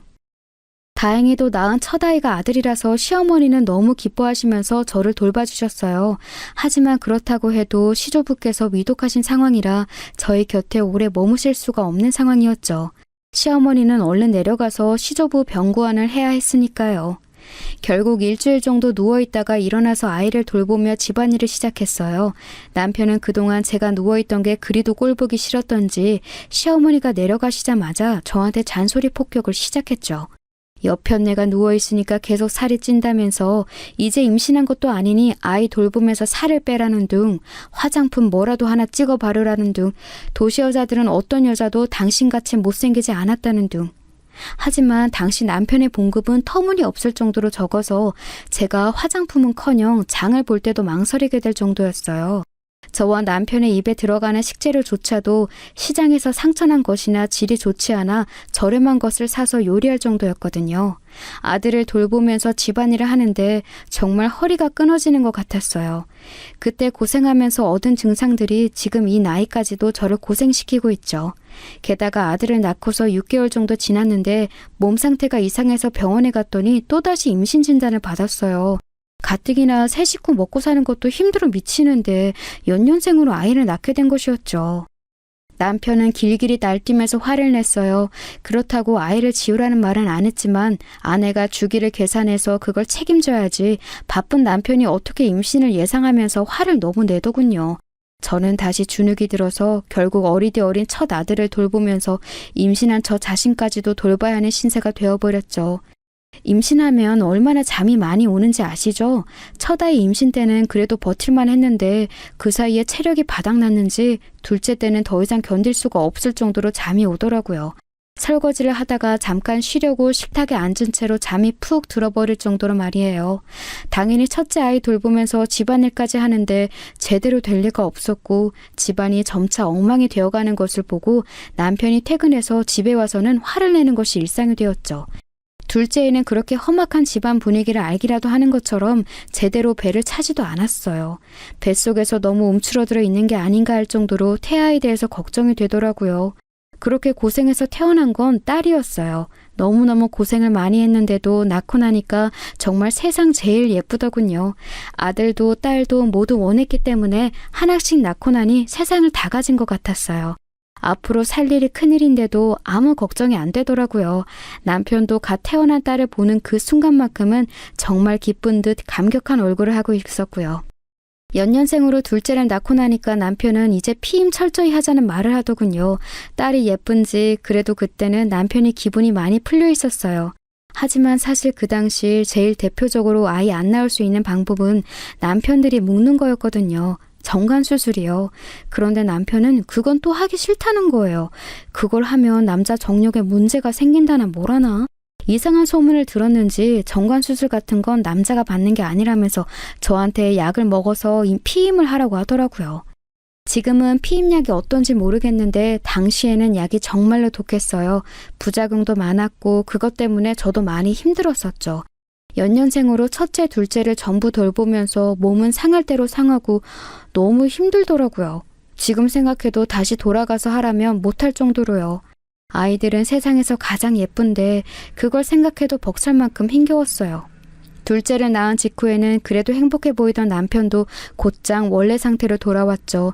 직장이 너무 힘들고 이렇게 일하게 만든 제가 세상에서 제일 못나고 나쁜 마누라고 심지어 애까지 둘 낳아놨으니 먹여 살릴 처자식이 셋이나 된다는 게 세상에서 가장 부담스러운 일이라고도 했어요. 물론 혼자 외벌이로 처자식 생계를 책임져야 한다는 게 보통 일은 아니죠. 저도 알아요. 하지만 그렇다고 해서 그 당시에 그런 가족이 거의 대부분이었는데 제 남편만 특별한 일을 하는 건 아니었잖아요. 그런데도 저는 천하의 나쁜 여자가 되어서 모든 원망을 혼자 다 받아야 했죠. 직장에 취업하면서부터 술을 줄였던 남편은 다시 술을 많이 마시기 시작했고 심지어 여자하고 바람도 피웠어요. 처음에 바람 피운 걸 알게 된 것도 기가 막혔죠. 공장에서 점심 식사를 구내식당에서 줬는데 그게 맛이 없다고 저한테 도시락을 싸달라고 했거든요. 그런데 하루는 제가 늦잠을 자서 도시락을 못 사줬어요. 남편이 노발대발하면서 직장에 나가는 남편은 제 시간에 일어나는데 집에서 노는 여편네가 늦잠을 잔다고 도시락 싸서 시간 맞춰 공장으로 배달해 오라고 화를 냈죠. 저는 어쩔 수 없이 도시락을 싸서 아이들을 방에다 두고서 남편 공장으로 갔어요. 점심시간에 딱 맞춰서 가기에는 조금 늦을 것 같아서 약간 일찍 갔는데 공장 담벼락 옆에서 남편이 담배를 피고 있더라고요. 솔직히 일찍 나와 있어서 꽤 반가워서 부르려고 했지만 옆에선 공장 여직원이 같이 담배를 피면서 너무 가까이 서서 깔깔대면서 웃고 있더군요. 왜 여자들은 직감적으로 알잖아요. 진짜 그냥 직장 동료인지 아닌지. 그 여직원은 남편한테 기대서 웃다가 볼에다가 뽀뽀를 하더군요. 저는 너무 놀라서 도시락을 껴안은 채로 보고 있었는데 남편도 한박 웃음을 지으면서 그 여자 뺨에 뽀뽀를 해줬어요. 저한테는 서울 올라온 이후에 단 한 번도 해주지 않던 스킨십이었죠. 여보! 제가 저도 모르게 남편을 부르니까 남편이 화들짝 놀라서 제 쪽을 바라보더라고요. 뭐야? 왜 왔어? 자기가 도시락 싸서 가져오라고 불러놓고서 왜 왔냐고 도리어 화를 내면서 추궁하듯이 물었어요. 저는 주춤거리면서 옆으로 가서 도시락을 내밀었고 남편은 도시락을 받아들고서는 슬쩍 제 눈치를 보더라고요. 제가 옆 여직원과 하는 짓을 봤는지 안 봤는지 잘 모르는 눈치였어요. 그런데 제가 별다르게 화를 안 내니까 못 봤다고 생각하는 것 같더라고요. 옆에 여직원은 처음에는 좀 놀랐다가 금방 빙글빙글 웃었어요. 꽤 예쁘고 날씬한 아가씨더라고요. 저보다 나이는 많을 것 같은데 워낙 차림새 차이가 나니까 나이가 상관없어 보이기도 하고요. 그 여직원은 흘깃거리면서 저를 머리 끝부터 발끝까지 살펴보더니 남편한테 은근슬쩍 다가가서 뭐라고 말하고서는 먼저 들어갔어요. 남편은 희죽희죽 웃으면서 그 여직원한테 손을 저었고요. 이제 집에 가. 남편은 돌아서서 저한테 그 말 한마디만 하고 곧장 공장담 너머로 들어가 버리더군요. 솔직히 남편을 부르고 싶었지만 그럴 수가 없었어요. 남편을 불러서 뭐라고 할까요? 저 여자랑 무슨 관계냐고 말할까요? 관계가 있으면 뭐 어쩌게요. 그리고 남편이 딱 잡아떼면 그만인 거라서 제가 뭘 어떻게 할 수도 없었어요. 게다가 그걸 트집 잡아서 도리어 저한테 화를 내면 어쩌나 무섭더라고요. 아마 저한테 왜 화를 안 냈냐고 멍청하다고 하실 분도 있을 거예요. 하지만 당시 저로서는 뭘 어떻게 할 수가 없었어요. 남편이 뭐라고 하는 것도 무서웠고 그 여직원도 너무 예뻐서 저하고 천지 차이라 대거리를 하기도 두려웠거든요. 뭐든지 무섭고 위축되었던 시절이라 어쩔 도리가 없었죠. 저는 그날 터덜터덜 집으로 돌아와서 아이들을 껴안고 울었어요. 애들은 아직 어려서 제가 이 이야기를 해도 못 알아들을 테고 그리고 뭐 알아들으면 어쩌겠어요. 아이들이 스트레스만 받지. 저는 그날 이를 악물었어요. 남편은 아마 지금 그 여직원만이 아니라 계속해서 바람을 피울지도 모른다. 평생 내 속을 썩일지도 모른다고 말이에요. 하지만 그래도 내가 내 아이들만큼은 정말 남부럽지 않게 길러낼 거다. 분명히 성공적으로 길러내서 떵떵거리면서 살게 할 거다. 그렇게 다짐을 했었어요. 그리고 그 이후로도 남편은 여자를 만나고 다녔어요. 처음에는 저한테 조심하기는 했었죠. 걸리지 않으려고 그러는지 이래저래 핑계를 대가면서 조심조심 만나고 다니더라고요. 분명히 월급이 오를 텐데 저는 얼마큼 올랐는지도 몰랐답니다. 매해마다 월급 동결이라면서 똑같은 돈만 가져다 줬는데 제 생각에는 그 인상분을 죄다 여자한테 쓴 것 같아요. 그래서 남편이 그 공장을 그만둘 때까지 계속 처음 들어갈 때와 같은 돈만을 받아 쓸 수밖에 없었어요. 하지만 세월이 흐르자 남편은 점점 조심성조차 사라지기 시작했어요. 대놓고 여자를 만나기 시작했죠. 처음 얼마간은 그 공장 여직원하고만 일이 있는 것 같았는데 나중에는 술집 아가씨하고도 따로 연락하고 만나는 것 같더라고요.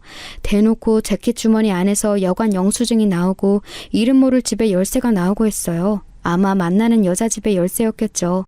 그렇게 대놓고 바람을 피는데 왜 가만히 있었냐고 물으신다면 저는 아이들을 키워야 했어요. 아이가 둘인데 애들을 아빠 없는 자식으로 만들 수는 없잖아요. 이혼한다고 해서 제가 능력이 있어서 돈 잘 벌어 애들을 끝내주게 키워낼 수 있는 것도 아니고요.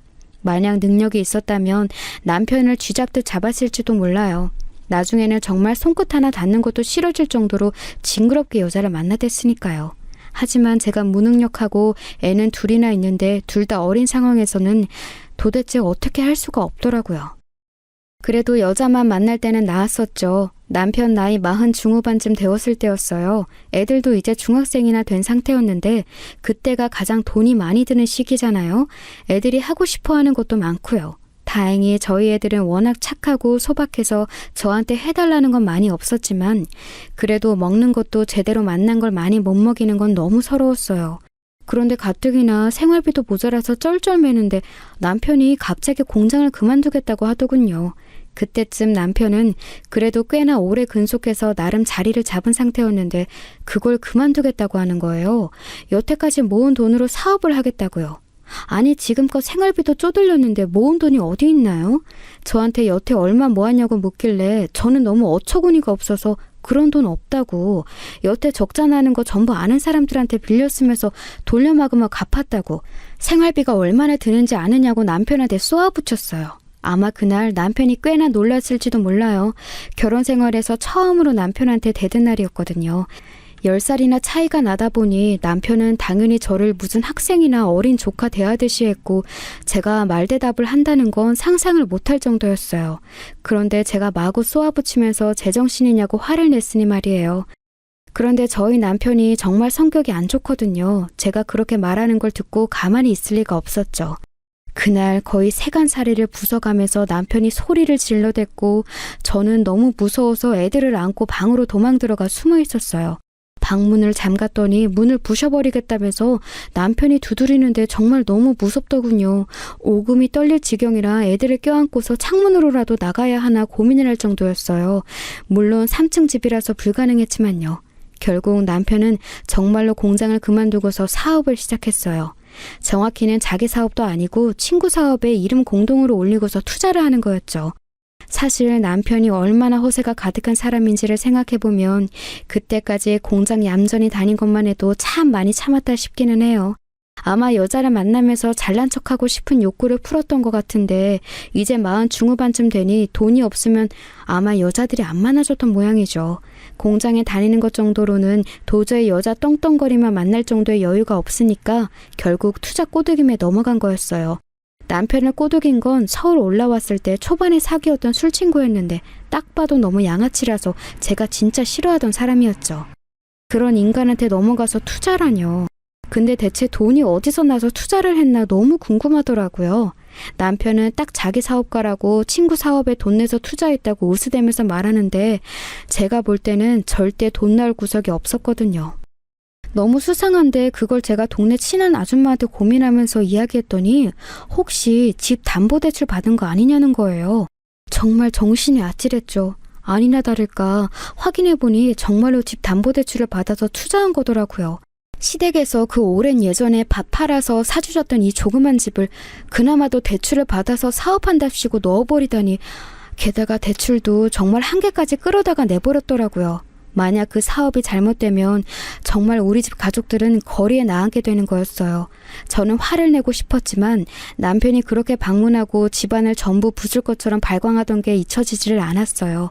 애들은 몸 성이 지켜야 하고 저도 다치고 싶지 않았으니까요. 그래서 또다시 아무런 말도 하지 못하고 넘어가 버렸죠. 그래도 사업이니까 어느 정도는 잘 될 확률도 있을 테니까 하고요. 하지만 공장만 다니고 아무것도 모르는 초짜가 투자한 사업이 잘 될 리가 없죠. 게다가 그 친구는 양아치 중에 양아치라 사업이 잘못되어 가자 돈을 통째로 싸들고 도망가 버렸어요. 그 양아치가 손을 써놓은 덕분에 빚은 전부 남편 앞으로 돌아오게 되었고요. 결국 집은 경매에 내놓았고 그러고도 빚을 다 못 갚아서 한참이나 더 갚아야 했죠. 남편은 사업 실패의 충격을 견디지 못하고 망나니처럼 굴기 시작했어요.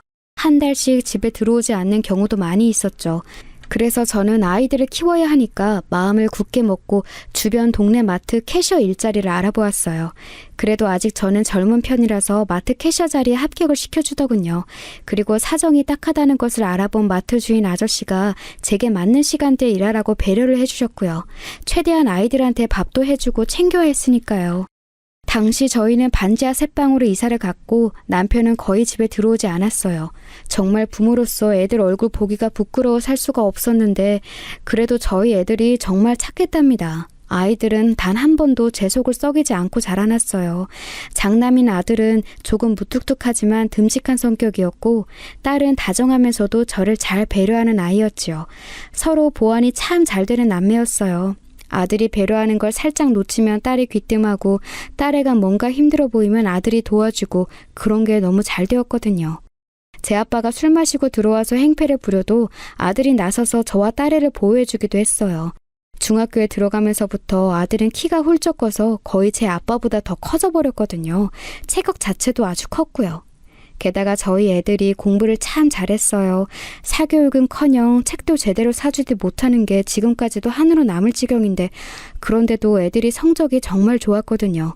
초등학교 때부터 그랬는데 중학교 가서 성적이 떨어져도 저는 실망하지 않으려고 했어요. 그런데 이게 웬걸? 도리어 애들 둘이 다 중학교, 고등학교 가서 성적이 계속 오르더라고요. 원래 반에서 한 3, 4등 하던 성적이었는데 중학교, 고등학교에서는 전교에서도 손꼽히게 성적이 나왔어요. 저는 신혼 때 시댁에서 살던 시기를 제외하면 평생 동안 남편한테 주눅들어 살고 단 한 번도 남편에게서 제대로 된 대우를 받지 못했지만 아이들은 제 인생의 빛이 난 마찬가지였죠. 애들은 제 아빠를 싫어했고 고등학생쯤 되어 뭔가 알게 되었을 때에는 저한테 꼭 이혼하라는 말까지 했어요. 아들이나 딸이나 마찬가지로 남편을 싫어했죠. 애들이 공부하고 있을 때도 갑자기 술에 취해 들이닥쳐서 밤 내놓으라 해놓고서 집안 아무데나 오줌 갈기고서 그 자리에서 엎어져 잘 때도 있었으니까요. 제가 마트 캐셔로 아등바등 돈을 벌어서 애들을 건사하고 키워나갈 때 남편은 자기 멋대로 집에서 나갔다 들어갔다 하면서 살고 있었죠. 이틀 만에 들어올 때도 있었고 일주일 만에 들어올 때도 있었고 어떤 때는 한 달 만에 들어올 때도 있어서 대중이 없었어요. 대부분 술에 취해 있거나 아니어도 들어와서 잠만 자고 밥 내놓으라고 해서 밥만 먹고 나가는 경우가 대부분이었고요. 제가 마트에 일하러 나가 있는 시간에 들어오면 자기 마음대로 냉장고를 엉망으로 만들고서 사라지기도 했어요. 남편이 또 집에서 돈을 가지고 나갈까봐 저는 출근할 때 제가 근근히 모아놓은 통장을 주머니에 넣고서 나가기도 했었죠. 그렇게 애들을 어떻게든 길러냈었는데 저희 애들이 그래도 제 기대를 저버리지 않고 정말 좋은 대학에 갔어요. 대학에 가서도 저한테 무리시키지 않겠다고 부담 주고 싶지 않다면서 공부 열심히 해서 장학금을 받고 생활비까지도 아르바이트를 해서 보태더라고요.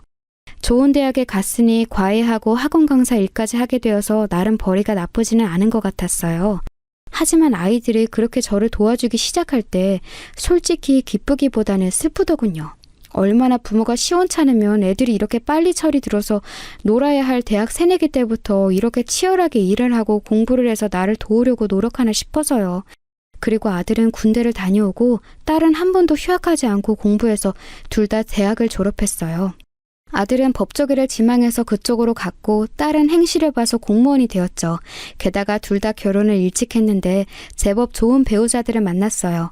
애들이 그리 좋은 환경에서 자라진 못했지만 본인들이 워낙 훌륭하게 성장한지라 딸은 대학 시절 은사님이 소개해준 교수분 아들과 아들은 법조계에서 만난 상사의 지인인 정치 쪽 인맥과 결혼했죠. 저희 집이 너무 처져서 부끄러웠는데 애들이 서로의 자산이 되어주더라고요. 비록 부모는 별 볼 일 없지만 서로 내 오빠가 저렇게 훌륭하다, 내 동생이 이렇게 훌륭하다는 식으로 소개하면서요. 그러다 보니 저는 한 게 없는데도 없는 집안에서 아이들을 훌륭히 키워낸 멋진 어머니가 되어 있더군요. 저는 그저 애들 배 굼지 않고 옷 헐지 않도록 없는 돈이나마 쥐어짜내 키운 것밖에 없었는데도요. 남편은 결혼 상견례 당시에는 나름대로 사람꼴을 하고 나타나서 멀쩡한 척을 하고 있었지만 이미 아이들이 각자의 시댁과 처가에 저희 집안 이야기를 여러모로 한 모양이더군요. 사실 처음부터 아예 솔직한 것이 낫긴 하죠. 나중에 남편이 이상한 짓을 해서 배로 망신을 당하느니 말이에요. 그런데도 불구하고 저희 애들을 잘 받아준 사돈댁한테 너무 감사할 따름이에요. 그런데 문제는 남편이 늙음하게 또다시 말썽을 피웠다는 거였어요. 당시 남편 나이가 65세였는데 어느 날 갑자기 남자애 하나를 데리고 들어오더라고요. 아주 못되어 먹게 생긴 애였어요. 10살 남짓할까? 그 정도인데 들어오더니 남편 뒤에 숨어서 저를 아주 적대적으로 노려보더군요. 얘가 누구냐고 하니까 남편이 뻔뻔하게 그랬어요. 내 아들이야. 이제 앞으로 당신이 길러야 해. 순간 저는 말문이 막혀서 멍하니 남편을 볼 수밖에 없었죠. 남편은 뭘 쳐다보라는 듯한 얼굴을 하고서 저를 빤히 바라보았어요. 그러더니 애 어깨를 밀어서 제 앞으로 내밀었고 애는 꾸물거리면서 남편한테 들러붙더니 갑자기 제 배를 때리는 신용을 하더라고요. 아니 갑자기 어른한테 인사도 하지 않고 배 때리는 행동을 하다니 물론 신용뿐이었지만 이 애가 미쳤나 했어요. 남편도 미친 것 같았고 애도 미친 것 같았죠. 애가 좀 불안정하니까 좀 참고 애 둘이나 길러봤으니 하나 정도는 더 문제 없지? 그게 대체 무슨 소리예요? 누구 애인데? 내 애라니까. 잠깐 만났던 여자가 나왔는데 내 친자 맞아. 그 여자가 이제 애 못 기르겠다고 좀 편하게 살고 싶다고 하거든? 그러니까 당신이 길러야지. 남편은 정말 죄책감이라고는 느껴지지 않는 말투로 말하더군요. 저는 순간 혼외자의 화가 나는 제 자신이 잘못된 건가 헷갈릴 정도였어요. 그게 무슨 소리예요? 어떻게 이럴 수가 있어요? 바람 피우는 것도 눈 감아줬는데 혼외자를 데리고 오다니. 데리고 나가요. 나가라고요. 인연이 미쳤나? 또 맞고 싶어? 남편은 그렇게 과거 한참 난동 피울 때처럼 주먹을 들어 올리고서 저를 위협해댔어요. 저는 움찔해서 위축될 수밖에 없었죠. 남편은 그렇게 애를 밀어넣은 채로 나가버렸고 저는 혼자 애하고 덩그러니 남아있었죠. 제 나이 55세 갑자기 10살짜리 남자애를 그것도 혼외자를 기른하고 하다뇨. 그런데 그 남자애는 정말 제정신이 아닌 애였어요. 지금 생각해도 뭔가 정신병이 있었던 것 같아요. 걔는 분명히 제 엄마한테서 떨어져서 심지어 상간녀인 엄마를 가진 애가 법적인 부인한테 온 건데도 그리고 그걸 알만한 나이였는데도 온 집안을 날뛰면서 돌아다니더라고요. 저희 집이 그때는 그래도 애들이 저희 집에 보조를 해줘서 조금 나아진 상황이었는데 애써 갖고 놓은 집안 살림살이와 인테리어들을 전부 다 손으로 부수고 다녔어요. 갑자기 배가 고프다고 소리를 지르는가 하면 저한테 와서 때리려고 들기에 손을 붙잡고서 혼내면 갑자기 울음을 터뜨리면서 발을 굴러댔고요. 제가 강하게 화를 내니 순간 조용해지면서 눈을 영악하게 굴려대는 걸 보니 분명히 지능이 낮은 애는 아니었어요. 그런데 상황을 다 알면서 제가 만만한지 아닌지를 확인하는 것 같더라고요. 저는 너무 이 상황과 그 애의 존재 자체가 끔찍해져서 애를 일단 방 안에 들어가게 해놓고 항상 의지하는 딸한테 전화를 했어요. 사실 일하면서 스트레스를 받는 딸한테 이런 이야기를 하고 싶지는 않았지만 제가 이 상황을 뭘 어떻게 할 도리가 없더라고요. 엄마, 왜 그래? 무슨 일이야? 목소리 왜 그래? 제가 거의 울먹이는 목소리로 전화를 하자 딸이 다급한 목소리로 무슨 일이냐고 물었어요. 저는 지금껏 남편한테 당해온 일들이 전부 몰려들면서 너무 억울하고 화가 나서 말도 제대로 나오지가 않았죠. 저는 간략하게 오늘 남편이 혼외자를 데리고 왔는데 이러이러한 아이다. 그런데 나더러 키우라고 한다. 라는 상황을 줄여서 이야기했어요. 딸은 기가 찬지 말을 하지 못하더군요. 딸아이는 당연히 저희 가족이 지나온 길을 샅샅이 알고 있었으니 더욱이나 어이가 없었겠죠. 여태까지 남편이 얼마나 가족에 기생하면서 살아왔는지 그리고 가족을 돕기는커녕 얼마나 고통스럽게 괴롭혀왔는지를 잘 알았으니까요. 딸은 알겠다며 잠시 좀 마음 달래고 있으라고 하고서는 전화를 끊었어요. 그러고 나서 황당한 채로 멍하니 거실에 앉아있는데 곧 아들한테서도 전화가 오더군요. 아마도 딸이 아들한테 상황을 전했던 모양이에요. 어머니, 그냥 가만히 계세요. 제가 곧 갈게요. 아니야, 네가 지금 왜 오니? 너 일하고 있을 거 아니니? 지금 일이 문제가 아닌 것 같아요. 곧 갈게요. 그런 후 불과 1시간 정도 지난 후에 아들이 도착했어요. 곧 딸도 함께 왔죠. 둘은 집으로 들어와서 그 혼외자 애가 있는 방을 들여다봤는데 영악하게 눈알 굴리면서 말썽을 피우려고 드렁거리는 꼴을 보고서는 혀를 찼어요. 저는 애들이 충격받았을까봐 너무 걱정했는데 아들도 딸도 별로 충격을 받지는 않았고 그저 화만 난 모양이더군요. 아들은 완전히 굳은 얼굴로 그 혼외자 애를 다시 방 안에 거칠게 들여보낸 후에 문을 닫아버렸어요. 저도 아버지 아들이지만 쟤는 정말 아버지를 완전히 닮았네요. 꼴도 보기 싫어요. 아들은 무뚝뚝하고 냉철한 편이라 저런 말을 거의 안 했거든요. 무척 거친 말투에 저는 좀 놀랐어요. 딸은 눈을 찌푸린 채로 팔짱을 끼고 있다가 한숨을 푹 내쉬었죠. 그래도 우리가 자식 노릇은 하려고 노력했어. 그렇지, 오빠? 그래. 그런데 이제 안 되겠다. 아들은 그 자리에서 전화로 남편한테 통화를 하더군요. 남편이 받았는지 저쪽에서 반기는 목소리가 들렸어요. 아들과 딸이 워낙 훌륭하게 커서 사회에 나가 힘있는 자리에 올라가고 나서 남편은 자식들을 자랑스러워하면서도 조금 거리끼게 되었죠. 그래서 아들이나 딸이 전화하면 제가 전화 왔을 때와는 다르게 아주 부드럽고 상냥하게 받고는 했어요. 지금 이건 뭐 하시는 거예요? 전화 저편에서 남편이 뭔가 웅얼대는 소리가 들려오더군요. 아들은 굳은 얼굴로 뭐라고 더 차갑게 몇 마디를 했어요. 그러더니 끝에 이런 말을 했어요. 얘 안 데려가시면 이제 통장 끊습니다. 한 푼도 더 못 받으실 거라고 생각하세요. 아들의 싸늘한 말투에 전화 저편에서 남편의 목소리가 다급하게 변하는 것이 저한테까지 들려왔어요. 아들한테 잠깐만 기다려달라고 어쩌고 하는 말이 들려왔지만 아들은 더 듣지도 않고 전화를 끊어버렸죠. 딸은 착잡한 표정으로 한숨을 쉬었어요. 여태까지 엄마한테는 말 안 했지만 아빠한테는 따로 저희가 돈 드리고 있었어요.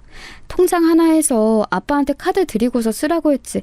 한참 전에는 돈을 더 달라고 술 취한 채로 오빠한테 전화하고 난동 피우려고 했던 적이 있었는데 그때 오빠가 봐주지 않고 곧장 신고해서 끌고 가게 했더니 그 후로는 돈 더 달라는 말은 안 했어요.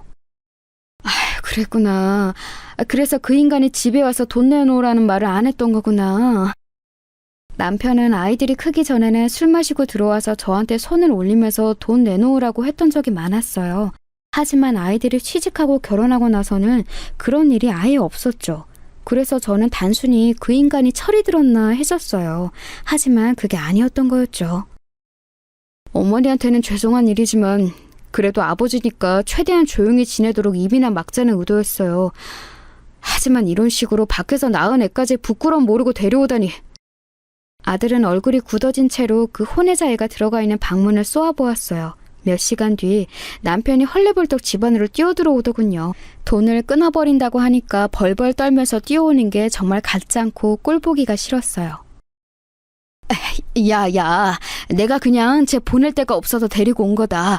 한 번만 봐주면 안 되겠니? 따지면 제가 너희들 누뚱이 동생이고. 말 조심하세요. 누가 동생이에요? 저 상간녀한테서 낳은 애 동생으로 둔 적 없습니다. 아들은 대놓고 쏘아붙였고 남편은 얼굴이 창백해졌어요. 아들은 자리에서 일어서서 방 안에 들어가 그 애를 데리고 나와 남편한테 맡겼어요. 그 버릇없던 애도 뭔가 분위기가 이상하다는 걸 알았는지 영악하게 눈만 대굴대굴 굴리면서 눈치를 보더군요. 아들도 딸도 아무런 감정 없는 무표정한 얼굴로 남편을 바라보고 있었어요. 저를 보호하는 것처럼 둘이서 제 앞에 서서 저를 가리고 있었죠. 순간 기분이 묘하더군요. 남편은 아이들이 자라나는데 폐를 끼쳤지 도움이 된 건 아무것도 없었어요. 그 긴 세월이 이런 식으로 보상받는구나. 내가 내 아이들을 이렇게나 키워냈구나 싶어서 순간 눈물이 다 나더라고요. 남편은 벽처럼 선 아이들에게 할 말이 없는지 뭔가 웅얼대다가 그 혼외자를 데리고서 나갔어요. 그 애가 고아원으로 가든 그 상간녀한테 다시 가든 제 알 바는 아니었죠. 아들은 돌아서면서 저한테 한숨을 푹 쉬었어요. 어머니, 이제 아버지하고 이혼하세요. 이혼? 저 인간이 이혼을 해주겠니? 다 방법이 있어요. 어머니는 그냥 동의만 해주시면 되니까요. 딸과 아들은 이미 방법을 생각해둔 게 있다는 듯이 저한테 협의 이혼할 거냐고 의사만 물었어요. 저야 정말 환영이었죠. 남편 노릇 못한 지는 너무 오래되었고 이제 인생의 암적인 존재로만 남은 남편을 삶에서 떼어낼 수만 있다면야 뭐가 문제겠어요. 그 일이 있고 나서 한 달 뒤쯤 아이들이 남편하고 찾아왔어요. 남편 얼굴은 죽상이었고 그대로 법원에 가서 이혼 신청을 했죠. 저는 이 인간이 이렇게 고분고분하게 달려와서 이혼을 한다는 게 믿어지지가 않아서 애들한테 물어봤어요. 그랬더니 다 방법이 있다면서 알려주지 않더라고요. 나중에 보니 그 상간녀도 유부녀라 저와 이혼해주지 않으면 상간녀의 남편한테 불륜 이야기할 거라고 남편한테 위협했답니다. 상간녀의 남편이 하필 검찰 쪽 사람이라 고소에 대해 빠삭한지라 잘못하면 손해배상을 거하게 당할 수도 있다는 사실을 아는 남편은 결국 이혼에 동의했던 거였죠. 처음부터 끝까지 얼마나 한심한 인간이던지요. 결국 저는 그때 이혼에 성공하고 나서 한 번도 남편의 얼굴을 보지 못했어요. 아들과 딸이 어떻게 으름장을 놨는지는 몰라도 분명히 이혼했다고 해도 한 번쯤 집에 와서 행패를 부렸을 인간인데 코빼기도 안 보이더군요. 진작에 이렇게 할 걸. 그래도 아버지라고 괜히 망설였다고 아들이 후회할 만큼 편히 살고 있어요. 자식을 잘 길러놨더니 어미가 말년에 편하게 살게 되어서 정말 뿌듯하고 감사하네요. 요즘은 정말로 즐겁게 살고 있어서 매일매일이 즐겁답니다. 여러분도 항상 즐거우시면 좋겠네요.